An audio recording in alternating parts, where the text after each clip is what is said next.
అప్పుల బాధలు వెంటాడుతున్నాయా? అయితే 6 JVR వారి జాతిరత్నాలు ధరించండి. హాయ్ హలో నమస్తే, నేను మీ కట్టా కార్తీక్. మనతో ఉన్నారు సామాజిక రాజకీయ విశ్లేషకులు అఫ్సాన్ రాజేష్ గారు. సార్ నమస్కారం. నమస్కారం సార్, ఇప్పటి వరకు వైసీపీకి సంబంధించిన మాజీ ఎమ్మెల్యేలు అరెస్ట్ అయ్యారు, మాజీ ఎంపీలు అరెస్ట్ అయ్యారు. కానీ తొలిసారిగా ఒక మాజీ మంత్రి Kakani Govardhan Reddy first time arrest అయ్యారు కూటమి గవర్నమెంట్ అధికారంలోకి వచ్చిన తర్వాత. అయితే అతను అరెస్ట్ అయింది క్వాజ్ అక్రమ తవ్వకం, తరలింపు, పేలుడు పదార్థాలు కలిగి ఉండటం, తర్వాత గిరిజనులు బెదిరించినటువంటి SC/ST అట్రాసిటీ కేసు. కానీ ఇప్పుడు కొత్తగా అనేక విషయాలు కూడా బయటకు వస్తున్నాయి అతనికి సంబంధించినవి. అతను ఒక రకంగా ఒక చీప్ లిక్కర్ అని గోవా నుంచి తీసుకొచ్చిన వాటిని వేరే ప్రజలకు పంచాడు అని చెప్పేసి, అంటే ఇప్పటి వరకు ఏపీ మద్యం స్కామ్ గురించి వింటా ఉన్నాం. కానీ ఏపీ మద్యం స్కామ్కి బీజాలు అంటే చీప్ లిక్కరు, ఒక తప్పుడు బ్రాండాన్ని ప్రజల్లోకి పంపించడం అనేది ఇక్కడ స్టార్ట్ అయిందా? 2014 ఎన్నికల కంటే ముందే వైసీపీ ఆ రోజు ఎన్నికల్లో ఎమ్మెల్యేగా పోటీ చేసిన కాకాని గోవర్ధన్ రెడ్డి చేశాడా అనేటువంటి విషయం ఇప్పుడు చర్చకు వస్తుంది. కాకాని గోవర్ధన్ రెడ్డికి సంబంధించిన విషయాలను ఎలా చూడాలి? మనం ఈ మధ్యకాలంలో కొన్ని సినిమాల్లో సాఫ్ట్ విలనిజం చూస్తున్నాం మనం. అంటే ఒక కార్పొరేట్ జైంటు, వేల కోట్ల అధిపతి, ఉన్నత విద్యావంతుడు, సూటు బూటుతోటి, అంటే వీళ్ళల్లో విలనిజం ఉంటుందా అని చెప్పని ప్రజలు ఆశ్చర్యపడే స్థాయి లైఫ్ స్టైల్ వాళ్ళది. అవును. కానీ వాళ్ళు ప్రదర్శించే క్రూరత్వం, ఆ స్థాయికి ఎమర్జోటానికి వాళ్ళు చేసిన అన్యాయాలు, అక్రమాలు, ఇవన్నీ మనకి ఆ స్క్రీన్ మీద చూపిస్తున్నప్పుడు నిజంగానే వీళ్ళని పనిష్ చేయాలి కదా. ఇంత పాలిష్డ్గా, ఇంత ఈ విధమైన లైఫ్ స్టైల్ లీడ్ చేస్తా ఇంత క్రూరత్వాన్ని వీళ్ళు ప్రదర్శిస్తారా అని చెప్పని ప్రేక్షకులుగా మనం కూడా భావిస్తూ ఉంటాం. ఇది కాకాని గోవర్ధన్ రెడ్డి గారి విషయంలో 100% యాప్ట్గా సరిపోద్ది. ఆయన చూడటానికి ఎలా ఉంటాడు? ఓ చాక్లెట్ పైలాగా ఉంటాడు, తెల్లగా, ఫెయిర్గా, మైక్ దొరికితే చాలా పాలిష్డ్గా, అసెంబ్లీలో అసలు రాజకీయాల్ని సంస్కరించడానికే పుట్టొచ్చిన అభినవ ఆచార్య వినోబా భావేలాగా మనకు కనిపిస్తూ ఉంటాడు. కానీ మీరు ఇందాక ప్రస్తావించినట్టుగానే రాష్ట్ర మంత్రిగా ఆయన కొనసాగినాడు. ఆయన మైనింగ్ అక్రమాలకు పాల్పడ్డా, గిరిజనులను బెదిరించాడా, పేలుడు పదార్థాలు వాడా, ఈ ఆరోపణలకు తోడు అసలు ఆయన రాజకీయ ప్రస్థానాన్ని ప్రారంభించే క్రమంలో 2014 ఎన్నికల నాడు ఆ రోజే ఆయన తీవ్ర ఆరోపణలు ఎదుర్కొన్నాడు. ఆ ఎన్నికలకు ముందు గోవా నుంచి అక్రమ మద్యాన్ని తెప్పించి దాన్ని ఇక్కడ బాటిల్స్లో నింపించి వాటికి ఆల్రెడీ ఎస్టాబ్లిష్డ్ బ్రాండ్ల లేబుల్ అంటించి ఆ మద్యాన్ని ఎన్నికల సందర్భంగా పంపిణీ చేశాడు అని చెప్పని. ఏ దేవుడు ఏడ్చాడు నేను లిక్కర్ పంపిణీ చేయమని చెప్పని? ఆ నేరం కూడా కదా. ఇప్పుడు ఎన్నికల్లో పోటీ చేస్తున్నావు, అసలైన బ్రాండ్లు కొనుగోలు చేసి పంపిణీ చేయాలంటే ఖర్చు అవుతుంది. ప్రజలకు దండం పెట్టి చెప్పు, బాబు నా దగ్గర ఆర్థిక స్తోమత లేదు, నేను మీకు మెరుగైన సేవలు అందించగలను, బాధ్యత కలిగిన ప్రజాప్రతినిధిగా మీకు నిత్యం అందుబాటులో ఉంటా, సదా మీ సేవలో నేను కొనసాగలుగుతా, నేను డబ్బు ఖర్చు పెట్టి సారాయో డబ్బో పంపిణీ చేసి ఎన్నికల్లో నెగ్గాలి అని అంటే నా స్తోమత సరిపోదు అని చెప్పని ఓపెన్గా చెప్పు. నిన్ను కన్సిడర్ చేస్తే ప్రజలు ఓట్లేస్తారు, లేదు అని అంటే ప్రజలు వాళ్ళ ఛాయిస్ ప్రకారం వాళ్ళు నిర్ణయం తీసుకుంటారు. అరే ఈ నాయకుడు చాలా ఓపెన్గా, ట్రాన్స్పరెంట్గా తన పొజిషన్ తెలియజేస్తూ ఉన్నాడు. ఇవాళ ఉన్న సమకాలీన రాజకీయాల్లో ఇంత ట్రాన్స్పరెంట్గా ఉండే రాజకీయాలు చాలా అరుదుగా ఉంటున్నాయి. ఈ నాయకుడిని పరిగణలోకి తీసుకుందామని చెప్పిన ప్రజలు భావించిన పక్షంలో ఆ ఖర్చు నీకు తప్పుద్దు కదా. అవును కదా. కానీ నువ్వేం చేసావు? క్రిమినాలిటీ, నేర స్వభావంతో నిన్ను గెలిపిస్తున్న ప్రజల్ని మోసం చేసే ప్రయత్నం చేసావు.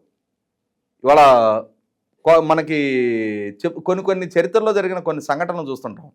భోజనానికి పిలిచి విషం పెట్టి చంపేశారు అని చెప్పని, ఇవాళ నాకు ఓట్లేయండి నేను మీకు ఈ బాటిల్ ఇస్తున్నా అని చెప్పని నువ్వు సబ్స్టాండర్డ్ క్వాలిటీ బాటిల్ వాళ్ళకి సప్లై చేసిన పర్యవసానం ఇవాళ దాన్ని మిగిలిన నాయకులు పంపిణీ చేస్తున్న లాంటి బ్రాండే అనుకొని వాళ్ళు కూడా తాగి దాని పర్యవసానం ఆరోగ్యాలు పోగొట్టుకున్నారు, విలువైన ప్రాణాలు పోయాయి, కేసులు నమోదైనవి. కేసులు నమోదవగానే మళ్ళీ యథావిధిగా మళ్ళీ కోర్టులు అప్రోచ్ కావటం, బెయిల్ తెచ్చుకోవటం, అంటే ఇది ఒక అలవాటైపోయిన ప్రక్రియగా మారిపోయింది ఇతనికి. ఆ తర్వాత చూసాం, నాడు తెలుగుదేశం ప్రభుత్వం అధికారంలోకి వచ్చింది. ఈయన రాజకీయ ప్రత్యర్థి సోమిరెడ్డి చంద్రమోహన్ రెడ్డి గారు వ్యవసాయ శాఖ మంత్రిగా కొనసాగుతూ ఉన్నారు. ఆయన వ్యవసాయ శాఖ మంత్రిగా కొనసాగుతున్న సందర్భంలో ఆయన మీద కొన్ని ఆరోపణలు చేశాడు ఈయన. ఏమని? సోమిరెడ్డి చంద్రమోహన్ రెడ్డి గారి కుటుంబానికి మలేషియాలో వ్యాపారాలు ఉన్నాయి, అక్కడ వీళ్ళ బ్యాంకుల్లో వందలాది కోట్ల రూపాయల విదేశీ కరెన్సీ నలుగుతూ ఉంది అని కొన్ని డాక్యుమెంట్స్ మీడియా ముందు ప్రజెంట్ చేశాడు. నువ్వు ఒక శాసనసభ్యుడిగా కొనసాగుతూ ఉన్నావు, ఎవరో నీకు కొంత సమాచారం తెచ్చిచ్చారే అనుకుందాం, అది నీ ప్రత్యర్థికి సంబంధించి రాష్ట్ర మంత్రికి సంబంధించి మీడియా ముందు వాటిని డిస్క్లోజ్ చేసే ముందు వాటి అథెంటిసిటీ చెక్ చేసుకోవాలి కదా. కానీ ఈయనేం చేశాడు, అథెంటిసిటీ చెక్ చేసుకోకుండానే సోమిరెడ్డి చంద్రమోహన్ రెడ్డి గారి వ్యక్తిత్వానికి పాల్పడుతూ మీడియా ముందు వాటిని ప్రజెంట్ చేశాడు. సోమిరెడ్డి చంద్రమోహన్ రెడ్డి గారు, నా జీవితంలో నేను ఎప్పుడు ఆ దేశాలకు అడుగు పెట్టలేదు, ఈయన చూపిస్తున్న పాస్పోర్టు నాది కాదు, అది ఫేక్ పాస్పోర్టు, దాంట్లో ఆ దేశపు వీసాగా చలామణవుతున్నది ఫేక్ వీసా అని చెప్పని వాటి అథెంటిసిటీ క్రాస్ చెక్ చేయమని చెప్పని ఆయన డీజీపీ గారికి ఫిర్యాదు చేశారు. పోలీసులు విచారిస్తే అవన్నీ ఫ్యాబ్రికేటెడ్ ఫోర్జర్డ్ డాక్యుమెంట్లు అని చెప్పని తేలింది. కేసు నమోదైంది. మళ్ళీ తిరిగి పరారైపోయి ఇప్పుడులాగానే అండర్గ్రౌండ్కి వెళ్ళిపోయి అన్ని కోర్టులో పోరాటం చేసి అంతిమంగా సుప్రీంకోర్టు నుంచి ఆయనకి ముందస్తు బెయిల్ దక్కింది. ముందస్తు బెయిల్ దక్కినాక అప్పుడు మళ్ళీ ముందుకు రావడం జరిగింది. ఆ తర్వాత 2019 ఎన్నికల్లో నెగ్గి శాసనసభ్యుడిగా ఎంపికయ్యాడు రెండో దఫా. ఆ ఎన్నికైన సందర్భంగా కూడా 2019 డిసెంబర్ 17 జగన్మోహన్ రెడ్డి గారి ప్రభుత్వం 3 రాజధానుల ప్రస్తావన తీసుకొచ్చిన తర్వాత అమరావతి రైతులు ప్రభుత్వానికి వ్యతిరేకంగా ఉద్యమిస్తున్న నేపథ్యంలో ఆ రోజున అమరావతి రైతులు తిరుమల శ్రీవారికి వారి ఆవేదనని వారికి నివేదించుకోవాలి అని చెప్పని న్యాయస్థానం టు దేవస్థానం అని చెప్పని ఒక పాదయాత్రగా రాజధాని ప్రాంతం నుంచి తిరుమల కొండకి పాదయాత్రగా బయలుదేరారు.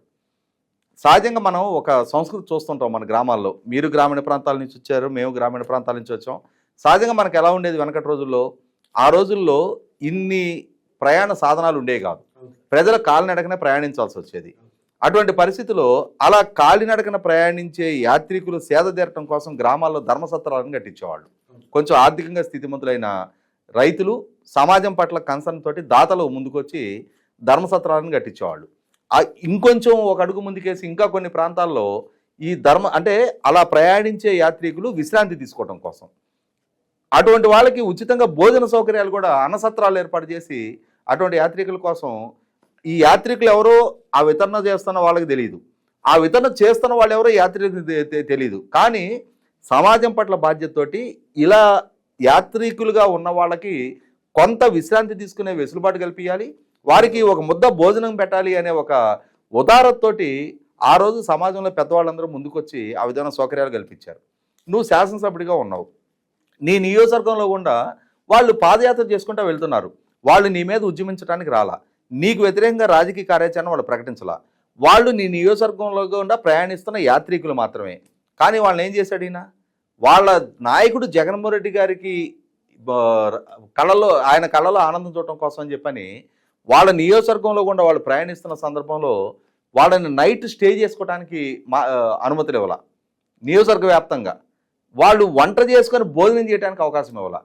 దాంతో ఏమైంది, ఆ మహిళలు రైతులు వాళ్ళందరూ వాళ్ళు కొంత దూరం పాదయాత్ర చేయటం, నైట్ వాళ్ళు బ్రేక్ ఇచ్చిన తర్వాత మళ్ళీ వాహనాల్లో వెనక్కి వెళ్ళి వేరే ప్రాంతంలో నైట్ షెల్టర్ తీసుకొని మళ్ళీ అక్కడ వేరే ప్రాంతంలో వంట చేసుకొని మరుసటి రోజు ఆ భోజనాలు తెచ్చుకొని వీళ్ళు యాత్ర చేసిన సందర్భంగా చివరికి ఈయన పట్ల నిరసన తెలియజేస్తూ విస్తరి కూడా లేకుండా నడి రోడ్డు మీద భోజనం వడ్డించుకొని మట్టిలో భోజనం చేశారు వాళ్ళు. ఆ విధంగా రైతుల్ని మహిళల్ని ఆవేదనకు గురి చేశాడు ఈయన. చేశావు నువ్వు, ఆహా కాకాని గోవర్ధన్ రెడ్డి ఏం ఘనకార్యం చేశాడు అని చెప్పని నచ్చిన జగన్మోహన్ రెడ్డి గారు మెచ్చి ఈయనకి మంత్రి పదవి ఇచ్చాడు. అదే సందర్భంలో ఈయనకన్నా లాయల్గా ఉన్న కోటమిరెడ్డి శ్రీధర్ రెడ్డి గారు రైతు కుటుంబాలకు సంబంధించిన మన ప్రాంతం గుండా ప్రయాణిస్తున్న రైతులను ఆదరించాలి, వారు రాజకీయంగా మనతో విభేదించినా కూడా వారికి ఆ విధమైన సౌకర్యం కలగజేయటం మన బాధ్యత అని గుర్తెరిగి వెళ్ళి వరద, ఆ రోజు నెల్లూరు జిల్లాలో విపరీతమైన భారీ వర్షాలు కురుస్తూ ఉన్నాయి, వరద ముంచుకొస్తూ ఉంది. అటువంటి పరిస్థితుల్లో మీకు ఏదైనా ఇబ్బందికరమైన పరిస్థితులు ఉంటే నాకు చెప్పండి అని చెప్పని వాళ్ళకి సంఘీభావం తెలిపినందుకు జగన్మోహన్ రెడ్డి గారి నుంచి కోటమిరెడ్డి శ్రీధర్ రెడ్డి గారు వివక్షకు గురయ్యారు. కాకాని గోవర్ధన్ రెడ్డి గారికి మంత్రి పదవి దక్కింది. అంటే ఈ విధంగా మంత్రి పదవి దక్కించుకున్నావు. ఇక్కడ గమనించుకోవాల్సింది ఏంటి, ఎలా అయితే సోమిరెడ్డి చంద్రమోహన్ రెడ్డి గారు ఫోర్జరీ కేసు నమోదైందో ఆ ఫోర్జరీ కేసుకు సంబంధించి విచారణ పూర్తయి కోర్టు విచారణలో ఉంది. ఈయన ఎప్పుడైతే మంత్రిగా బాధ్యతలు చేపట్టాడో ఇవాళ మంత్రిగా ప్రమాణ స్వీకారం చేశాడు. ఇవాళ నైటు నెల్లూరు కోర్టు ప్రాంగణంలో రికార్డు రూమ్ నుంచి ఈయన కేసుకు సంబంధించిన ఫైల్ మాయమైంది. కేవలం ఈ కేసుకు సంబంధించి ఈయనకు సంబంధించిన కేసు ఫైల్ మాయమైంది. మాయమైనప్పుడు నాటి నెల్లూరు ఎస్పీ విజయారావు ఆయన మీడియా ముందుకు వచ్చి మనకి కాక్ అండ్ బుల్ స్టోరీలు అంటారు కదా, అవి చెప్పడం జరిగింది. ఏమని చెప్తాడు ఆయన, కొంతమంది చిల్లర దొంగలు వాళ్ళు రాత్రిపూట దొంగతనానికి వచ్చారు. దొంగతనానికి వచ్చిన సందర్భంలో వాళ్ళని కుక్కలు తరిమితే కుక్కల నుంచి తప్పించుకునే ప్రయత్నంలో వాళ్ళు కోర్టు ప్రాంగణంలోకి వచ్చారు. కోర్టు ప్రాంగణంలోకి వచ్చిన తర్వాత ఈ రికార్డు రూమ్ తలుపు లాక్ చేయటం మర్చిపోయిన నేపథ్యంలో ఆ రికార్డు రూమ్లోకి జొరబడ్డారు. ఆ రికార్డు రూమ్లో కూడా అక్కడ రికార్డును భద్రపరిచే 3 బీరువాల్లో ఒక బీరువాన్ని లాక్ చేయకుండా ఉంచారు. ఆ ఒక బీరువాన్ని లాక్ చేయకుండా నేపథ్యంలో ఎదురుగా ఈ కాకాని గోవర్ధన్ రెడ్డి గారికి సంబంధించిన కేసు ఫైల్ ఉన్న బ్యాగ్ కనిపిస్తుంటే అందులో ఏదైనా డబ్బు ఉండుంటుందేమో అనే అనుమానంతో వాళ్ళ బ్యాగ్ తీసుకొని వెళ్ళిపోయారు అని చెప్పని ఒక ఎస్పీ స్థాయిలో ఉన్న అధికారి ఈ విధమైన స్టోరీలు మీడియా ముందు చెప్పి పోలీస్ డిపార్ట్మెంట్ అపహాస్యం పాలు చేశాడు. అదే సందర్భంలో ఇంతగా దిగజారి నాయకులకి పోలీస్ డిపార్ట్మెంట్ని పాదాక్రాంతం చెయ్యాలా అని చెప్పని కూడా ఒక రకంగా పోలీస్ డిపార్ట్మెంట్ క్రెడిబిలిటీని కూడా దెబ్బతీశాడు. చివరికి ఇష్యూ కోర్టుకు చేరింది. సిబిఐ విచారణకు ఆదేశించడం కూడా జరిగింది. అంటే ఇన్ని కేసులు ఆయన మీద నమోదై ఉన్నాయి. ఇన్ని దురాగతాలకి ఆయన పాల్పడ్డ నేపథ్యం ఆయనకుంది.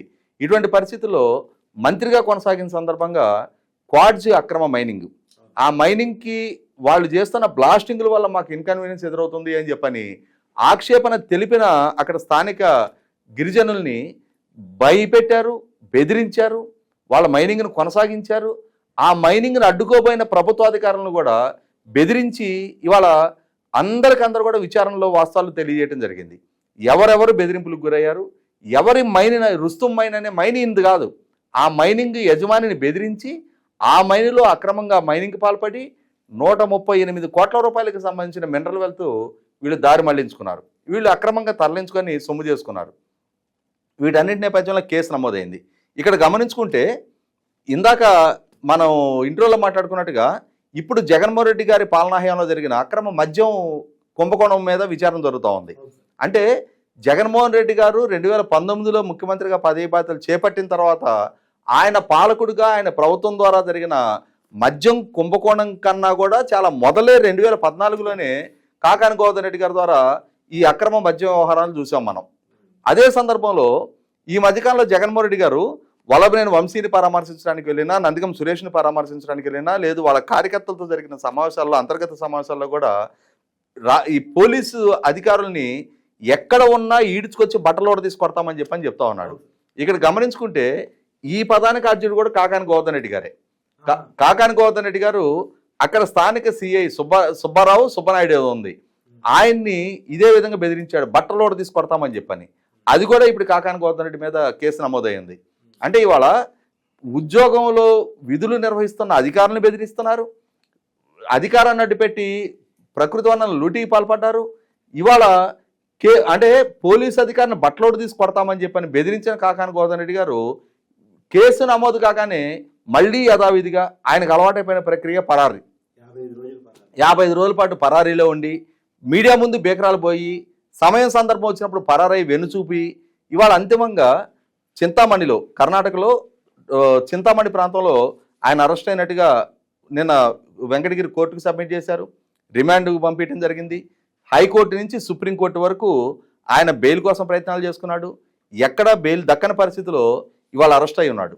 అంటే ఎంతటి స్థాయిలో అవకాశాలు దక్కినా, ప్రజలు ఏ స్థాయి అధికారం కట్టబెట్టినా ఆ ప్రజలు ఇచ్చిన అధికారాన్ని అడ్డు పెట్టుకొని ప్రజలకి మేలు చేయకుండా, సమాజానికి బాధ్యులు కాకుండా తమ వ్యక్తిగత స్వార్థానికి ఆ అధికారాన్ని అడ్డుపెట్టుకొని తమ ఆర్థిక స్థితిగతులు మెరుగుపరచుకోవడానికి ఆ అధికారాన్ని అడ్డుపెట్టుకున్నప్పుడు ఎదురుగా పోయే పరిస్థితులు, పరిణామాలు ఏంటనేది ఇవాళ జైలు జీవితం అనిపిస్తున్న కాకాని గోవర్ధన్ రెడ్డి వంటి వారి జీవితం సమాజానికి ఒక గుణపాఠంలాగా నిలుస్తుంది.